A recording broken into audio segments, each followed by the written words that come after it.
Je voulais d'abord vous demander quand vous avez rencontré Samuel Beckett, comment vous l'avez rencontré. Oui. Alors j'ai connu Beckett à travers Jean-Marie Serrault. Et ils se connaissaient, je ne sais plus comment, enfin ils avaient travaillé un peu, je crois, sur certaines... Et on décide de mettre, d'enregistrer... Est-ce que c'était comédie? Comédie, c'est ça. Alors, nous avons eu l'occasion de travailler au ce qui est aujourd'hui, je crois toujours, le musée de la rue de Rivoli. Alors pour ça, il a demandé à Delphine Seyrig et à Éléonore Hirt, Oui. très gentille et bonne comédienne, et ça ne plaisait pas, comment dire, Jean-Marie n'était pas par- par- partant pour ça complètement. Alors, Beckett a dit, écoutez, si tu veux pas, moi je veux bien le faire comme je souhaite, parce que ça a été joué, créé en Allemagne, dans des conditions déjà énormes, ça ne voulait pas du tout être l'esprit du spectacle. Et puis, qu'est-ce qu'il y avait eu en Angleterre aussi, je crois. Oui. Et ça, ah oui, les genres étaient... Je sais plus qu'il y avait un truc qui n'allait pas du tout. Alors il a dit vraiment, je voudrais faire ça sans ces choses-là et les enlever. Oui. Alors Jean-Marie était soulagé parce que c'est cette chose mécanique comme ça, c'est pas du tout du théâtre dans, comme on voudrait enfin l'entendre.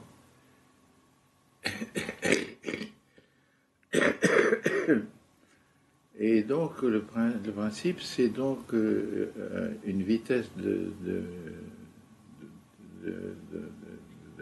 je sais pas comment dire, un truc qui claque. Il fallait aller très vite, complètement sans rien d'émotionnel ou de. Mais ça finissait par être très drôle parce que, évidemment, il y avait alors on avait chacun un tort, pas un tort, mais moi, qu'est-ce que je faisais?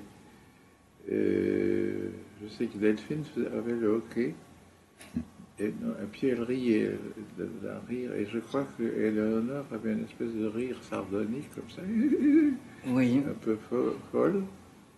Et moi, qu'est-ce que c'était mon... Et ce n'était pas le hockey, Oui, vous? c'est le hockey. C'est ça. Alors, bah, écoutez, c'était tous les jours dans cette musée-là, où on se rôdait parce que c'était un peu acrobatique pour quelqu'un qui aime bien parler lentement. Oui. Mais alors, à force, quand même. Et Daniel Van Bergek, qui était la femme de Serrault, était mandée pour elle faire les lumières. Très important. Alors donc on avait construit un souterrain dans lequel elle pouvait se glisser sur le ventre et suivre avec la torche les mots et allumer, éteindre. Donc à chaque fois que l'un des acteurs parlait, il était éclairé, c'est ça? Ouais, c'est ça. Oui, alors ça passait. Alors on a évidemment beaucoup ri parce que c'était quand même très étrange, quoi. C'était plus du tout jamais fait dans le sens une approche très spéciale de Beckett, oui. Oui. Est-ce que vous pensez que c'était... Enfin, ce travail du texte que faisait Beckett, est-ce que c'était un peu comme une partition musicale? Oui, enfin, il ne donnait pas de nom à ça. Non. Il disait il faut aller vite et puis bien jouer avec vos travers ou les choses les tics que vous avez. Alors ça consistait quand même à répéter pendant 2 heures ou 3, et puis à la fin on allait au café parce que... C'était épuisant. Oui, oui, oui. Alors écoutez, avec Sam, c'était toujours extrêmement distingué, je dirais. Enfin, oui, oui, il y a une présence comme ça très, très impressionnante. Et puis ça se voit qu'il avait et sa façon d'être dans la vie, quoi. Et puis, donc, ça s'est joué, ça a très très bien marché, bien sûr. Et puis, oui. Alors ça a été le premier travail avec lui important. Et puis, qu'est-ce qu'il y a eu d'autre après, oui. Vous avez travaillé d'autres fois avec Samuel Beckett pour d'autres Non, spectacles? la deuxième fois où il m'a demandé quelque chose, c'était d'enregistrer ses poèmes. Il avait demandé à Blin, mais Blin était malade. Oui. Alors il m'a dit si tu veux bien le faire. Alors on s'est réunis dans l'hôtel où il aimait bien recevoir les gens, parce que dans l'appartement c'était pas toujours avec sa femme un peu difficile. Oui. Alors donc on est allé là-bas et puis on s'est mis dans une pièce silencieuse et j'ai enregistré les poèmes. Bon. Et puis, qu'est-ce qu'il y aurait d'autre avec ça? Oui. Je sais pas, tout de suite comme ça, je vois pas. Et les poèmes, vous les avez présentés aussi Je les quelque ai... part où ils ont été plutôt enregistrés? Non, ils ont été enregistrés. Enregistrés. Oui, c'était pas dans notre soirée. D'accord. Non, c'était tout à fait... Oui, c'était quand il était infirmier en Bretagne, sur la côte des débarquements. Il s'est fait médecin. En Normandie. En Normandie, oui. Et puis, qu'est-ce qu'il y a? Alors, oui, ce spectacle, on l'a refait chez les Barreaux. Oui. Alors, Comédie. on a fait alors, autre chose, oui. En sa présence, bien sûr. C'était Pape, je crois, oui. Berceau. L'histoire du mannequin qu'on va habiller pour être présentable. Comment ça s'appelle ça? Alors ça, je ne Oui, sais c'est un mannequin, un homme vivant qu'il faut bien arranger pour être présentable dans je ne sais plus exactement quoi. Et donc, il y a un metteur en scène que je jouais, très exigeant, pas. Oui. et qui torturait un peu ce bonhomme, parce que Est-ce que ce n'est pas catastrophe? catastrophe, je crois, oui, c'est ça. Alors, on a joué ça sur les barreaux. Je crois que quand ils étaient à Orsay. Oui. Oui, je crois qu'on l'a créé là, je ne sais plus, enfin. Puis on l'a refait avec quelqu'un d'autre, je crois, oui, Catherine Sellers, jouée berceuse, oui. Et ça, c'était en première partie d'une soirée, je ne sais plus ce qu'il y avait après. Oui. Tout ça est assez loin, là, maintenant. Oui, c'était dans les années 60, Oui, à peu oui, près.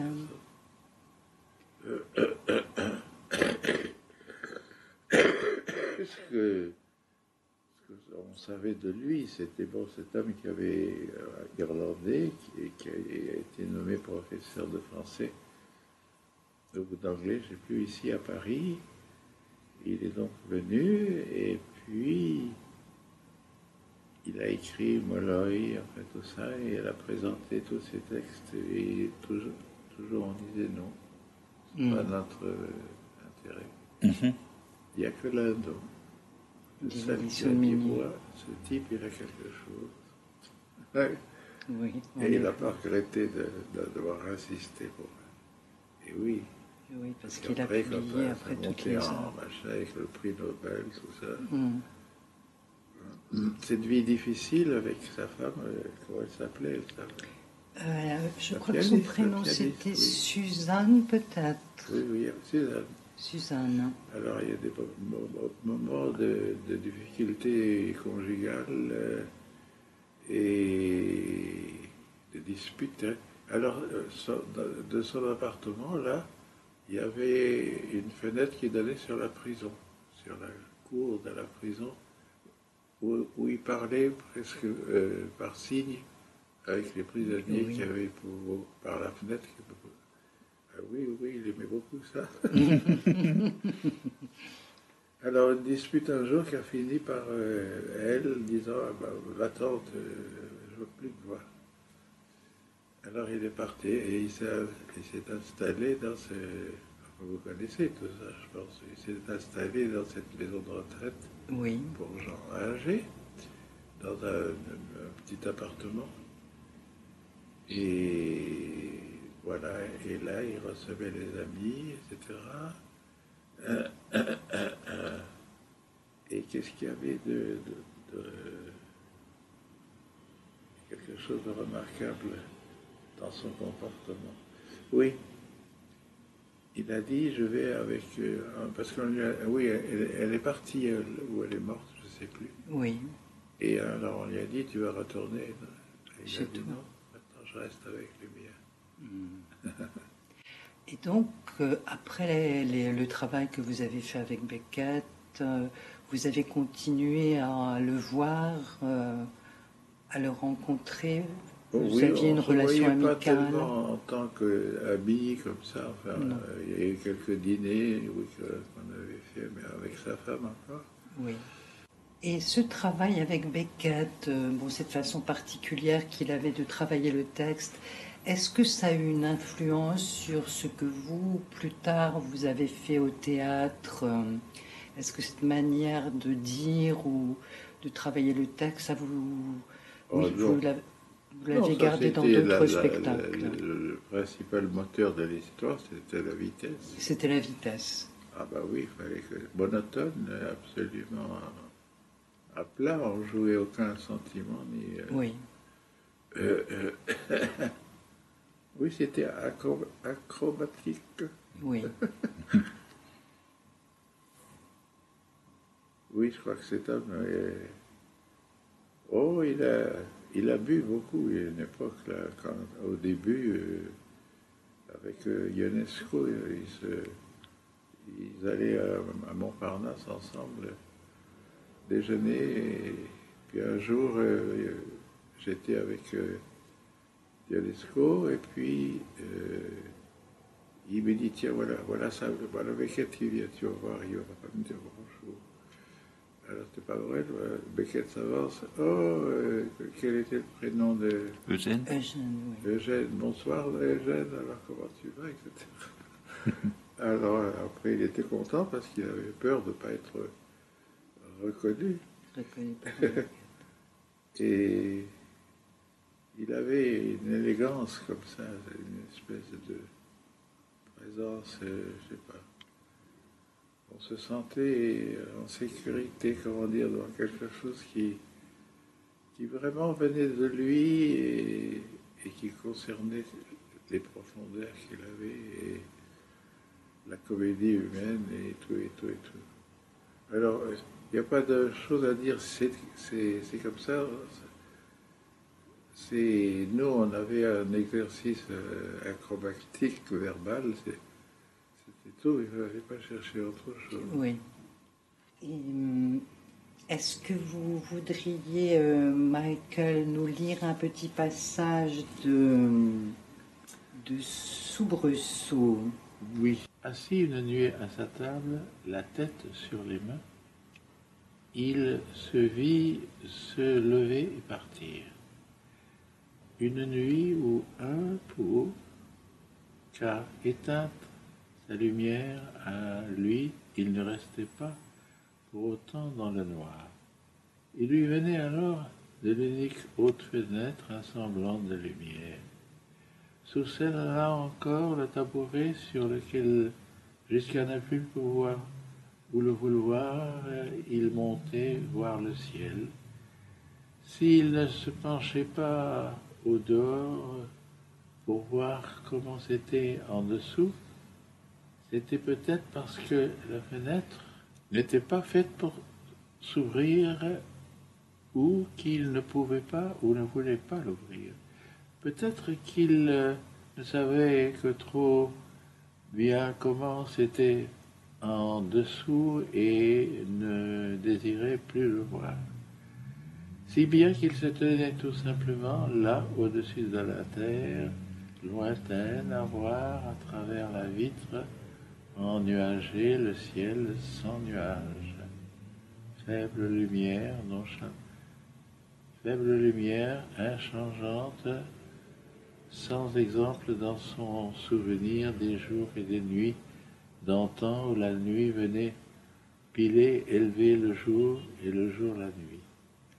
Cette lumière dont désormais éteinte la sienne à lui, celle qui, venant du dehors jusqu'à celle à quel son tour n'atteignait, le laissant dans le noir jusqu'à ce que lui, à son tour, s'éteigne.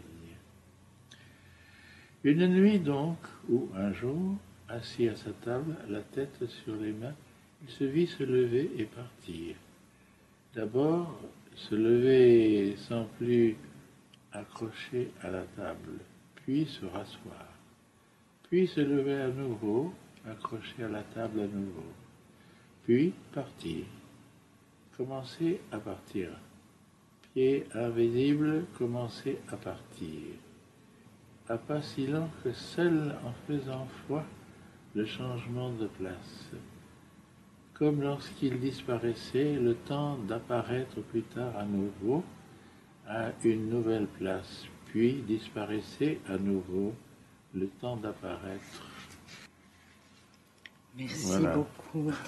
Et une dernière question peut-être. Est-ce que cette rencontre avec Samuel Beckett a été importante dans votre vie? Bon, pas seulement d'acteur, mais sur un plan plus personnel. Oui, non, pour moi, c'était quelqu'un de très impressionnant. Oui. Par sa vérité, sa simplicité, et voilà, quelqu'un, je sais pas, je le regardais comme ça, et ce beau regard d'ailleurs, cette tête extraordinaire, ce visage incroyable. C'est tout un monde, quoi. Et quand il est là, il se passe quelque chose qui n'a pas de nom. C'est sa présence, la vérité, quelque chose d'important. Oui. Difficile de parler de lui. Oui. Il faut l'entendre. It is a great honor for me to have been awarded the Italia Prize for my radio play Embers. I do not ordinarily write for radio, but I think that it is a medium which has not been fully exploited, and that there are great possibilities for writers in this form of expression.